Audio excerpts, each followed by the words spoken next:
Hello, my name is Jay Klein, and today I will tell you all about vaccines, what they can prevent, and why there is still a slight scare to them. I'll go into what diseases it can prevent, speak about studies done, and why parents choose not to vaccinate their children. I've been researching this topic for a while now, and although I'm not an expert, I have a lot of insight. I'm sure plenty of you plan to have kids in the future, so this applies to all of you as well. My main points will be touching on a bias study that was done showing that there's a link between autism and vaccines, what vaccinations can help prevent, and why parents choose against them. I'll start with the link between vaccines and autism.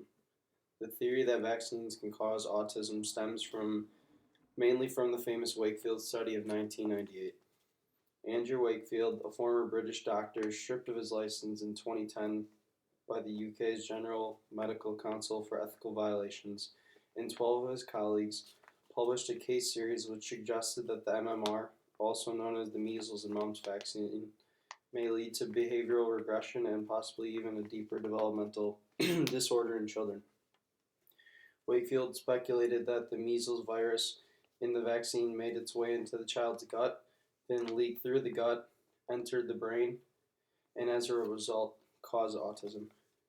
Despite the small sample size of 12 kids, the uncontrolled design, and the speculative nature of the conclusions, the study became very well known publicly, and MMR vaccination rates began to drop. Almost immediately after the Wakefield study, additional studies were conducted and published refuting this reported link between MMR vaccination and autism. Furthermore, Fiona Goldie, British Medical Journal's editor-in-chief, told CNN about Wakefield's study. It's one thing to have a bad study, a study full of error, and for the authors then to admit that they made errors.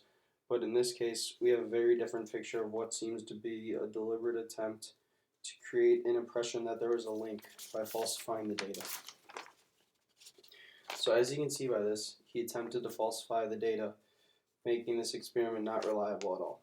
On top of this, an investigation by journalist Brian Deer uncovered the fact that 2 years before the 1998 Wakefield Group report was published, Wakefield had begun receiving money from lawyers wanting to file lawsuits against vaccine manufacturers. So in conclusion to this study, it was proven not only wrong but corrupt. Fiona went on to say that the clear evidence of falsification of data should not close the door on this damaging vaccine scare. Another issue parents may have for choosing not to vaccinate their children is that they fear the potential, although rare, side effects that they may occur as a result of receiving a vaccine. Those who understand the importance of vaccines know that they are given to children as a result of many long and careful reviews that were conducted by scientists, doctors, and healthcare professionals. Some of these may be mild discomfort, redness, mild fever, shivering, fatigue, headache, or muscle and joint pain.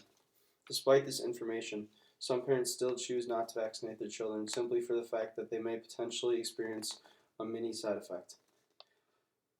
What people need to realize, understand, and overcome is that these side effects are minimal in comparison to the pain, discomfort, and trauma that would occur should their child become infected with one of the diseases that these vaccines are designed to prevent. Parents may also opt against vaccines simply because of the pain their child has to go through while receiving them. Is seeing your son or daughter cry for 30 seconds worse than seeing him or her develop and possibly die as a result of a life-threatening disease? Parents need to realize the potential danger they are putting their children in when they choose not to vaccinate them. Vaccinations can save a child's life as well as protect future generations. If more kids are vaccinated, diseases can potentially become eradicated more quickly, meaning more diseases could become eliminated as a whole.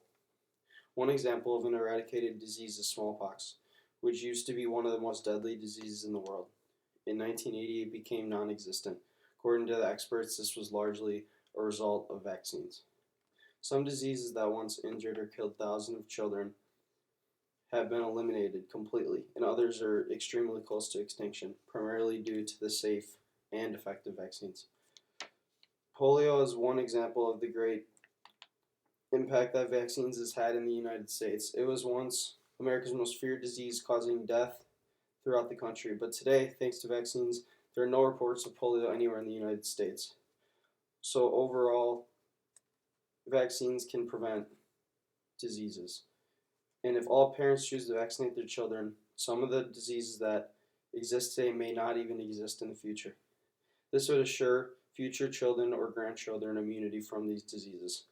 Vaccinating today can have a definite positive impact on all of our tomorrows, but I do see why parents may choose against it. Thank you.